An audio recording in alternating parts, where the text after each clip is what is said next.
ஓணம் பண்டிகை விடுமுறையை முன்னிட்டு நீலகிரி மாவட்ட முதுமலை தெப்பக்காடு யானைகள் முகாமிற்கு கேரள மற்றும் கர்நாடகா மாநிலங்களிலிருந்து ஏராளமான சுற்றுலா பயணிகள் வருகை தந்தனர்.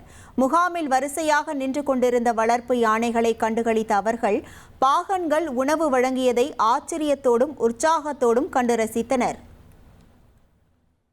நான் கேரளாவில் இருந்து வர்றேன். இங்கே ஓணம் வெக்கேஷன் ஆயிருந்தாலும் 2 நாளாக ஊட்டியில் இருப்பேன். ஆனால் இன்னைக்கு இந்த ரூட்டு வந்துட்டேன். இப்படி ஒரு ரீஹாபிலிட்டேஷன் சென்டர் கிட்ட நான் கேட்க வந்தேன். என் ஊரிலும் இருக்கு இந்த மாதிரி ரீஹாபிலிட்டேஷன் சென்டர் இருக்கு. ஆனால் இங்கே இருக்கிற ஒரு சிஸ்டம் அல்ல. இங்கே தனியாக ஓரோ ஆனையும் தனியாக இருக்கு. ஆனால் இந்த மாதிரி ஒரு குரூப்பு கிட்ட ஒற்ற இதில் ஒரே ஃப்ரேமில் பார்க்குறது ஃபர்ஸ்ட் டைம். Nice experience.